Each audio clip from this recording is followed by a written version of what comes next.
로마서에는 여러 가지 하나님의 구원에 관련된 질문들이 있습니다. 특별히 9장에는 하나님께 그런 질문을 하게 되죠. 하나님께서 이스라엘 백성들에게 과연 신실하셨습니까? 라는 질문으로 9장이 시작이 됩니다. 이스라엘 백성들이 지금 하나님 백성으로 이전에 부름을 받았는데 지금은 그 하나님을 섬기는 자리에 있지 않는 것을 보면 하나님께서 그 백성에게 신실하지 않으셨던 것이 아닌가, 하나님께서 언약을 파괴하신 것이 아닌가라는 그런 질문을 하는 것이죠. 이런 질문에 대해서 바울은 참 이스라엘은 육신으로 태어난 자들이 아니라 믿음으로 태어난 자들이라고 그렇게 소개를 합니다. 그리고 14절부터는 또 다른 질문들이 등장을 하는데, 여기서 제기되는 질문은 하나님께서 어떤 사람은 언약 안에 있도록 부르시고 어떤 사람은 버리시는 것은 하나님께서 불의하다는 것을 나타내는 것 아닌가라는 그런 질문입니다.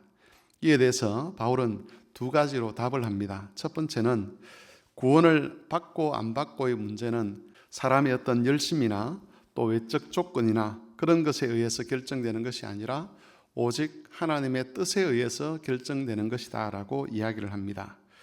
그리고 두 번째로는 하나님께서 어떤 사람을 구원하고 구원하지 않고 하는 그 문제는 하나님의 주권에 속한 일이지 사람이 왈가불가할 수 있는 그런 일이 아니다라고 답을 하고 있습니다. 이 논증들을 우리가 새벽 시간에 다 살펴볼 수는 없고, 이 논증들을 통해서 우리가 알게 되는 것 두 가지를 살펴보고자 합니다. 바울의 가르침을 통해서 우리가 알 수 있는 가장 확실한 내용은 우리의 구원을 좌우하는 유일한 근거는 하나님의 뜻이라는 겁니다. 하나님의 뜻을 지배할 수 있는 어떤 원리나 힘이라는 것은 이 세상에는 존재하지 않습니다. 이 세상에서 일어나는 모든 일들, 특별히 그 중에서도 우리 구원과 관련된 유일하고도 최고의 원인은 하나님의 뜻에 있습니다. 이 사실은 우리로 하여금 우리의 구원이 우리가 갖춘 조건이나 능력에 의해서 결정되는 것이 아니라는 것을 깨닫게 합니다. 성경에서 이 진리는 매우 중요한 진리입니다. 구원의 조건이 우리에게 있는 것이 아니라 하나님에게 있다는 것은 우리 구원의 확실함을 어디에 근거를 두고 우리가 가질 것인가를 알게 하는 것이죠. 내가 하나님을 믿습니다라고 한다고 해서 그것이 구원의 확실성을 보장하는 것은 아니라는 겁니다. 또는 내가 지금 열심히 살고 있으니 내가 구원받은 것이 확실하다, 그렇게 말할 수도 없다는 것이죠. 우리 구원의 확실성은 하나님의 뜻에 있고 하나님의 언약에 있습니다. 하나님께서 자신의 뜻을 따라 우리의 구원을 약속하셨기 때문에 그 하나님의 뜻을 해칠 수 있는 것이 이 세상에 없다는 그 근거 하에서 우리는 구원의 확실성을 가질 수가 있습니다. 물론 우리들은 왜 우리는 구원을 받았는데 또 저 사람은 구원을 받지 못했는가, 어떤 사람은 하나님의 부르심을 입었는데 다른 사람은 버림을 받았는가에 대해서는 알 수가 없습니다. 하나님께서 어떤 기준으로 우리를 부르셨고 어떤 사람은 버리셨는가 하는 것은 하나님께서 신비에 남겨두신 일이죠. 그리고 우리는 그런 하나님의 뜻을 알 수 없기 때문에 그 뜻을 가리켜서 그저 하나님께서 우리를 사랑하셨다라고 그렇게만 표현을 하는 겁니다. 우리가 아는 것은 우리를 구원하는 일이 하나님에게 있어서 기쁘신 뜻이었다는 것이죠. 따라서 우리가 확실하게 알아야 될 것은 하나님께서 변하지 않는 이상 우리를 향한 하나님의 구원도 변하지 않을 거라는 겁니다. 그러므로 구원에 대한 바른 확신을 가지고 구원받은 자로서 범사에 감사하고 또 구원에 합당한 삶을 살도록 우리가 애를 써야만 할 것입니다. 우리의 구원이 하나님의 뜻에 의해 이루어졌다고 하는 이 사도의 가르침을 통해서 우리가 확인하게 되는 또 다른 사실은 우리가 하나님의 뜻을 다 알지 못한다는 겁니다.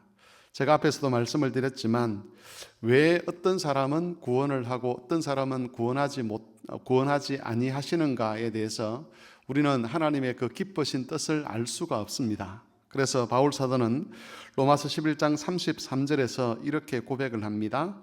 깊도다 하나님의 지혜와 지식에 부요함이여 그의 판단은 헤아리지 못할 것이요 그의 길은 찾지 못할 것이로다. 성경은 하나님의 계시의 책입니다. 하나님이 어떤 분이신지, 하나님께서 무엇을 기대하시는지, 어떻게 구원하시는지 이런 것들을 계시를 했습니다. 하지만 그렇다고 해서 하나님의 모든 것을 다 계시한 것은 아닙니다. 하나님께서 모든 것을 계시하지 않은 이유는 우리의 이해력이 하나님을 다 알지 못하기 때문입니다. 하나님께서 자신의 모든 것을 다 계시한다고 해도 시간과 공간이라는 한계 속에 있는 우리 피조물이 그 하나님의 계시를 다 받아들일 수가 없다는 것이지요.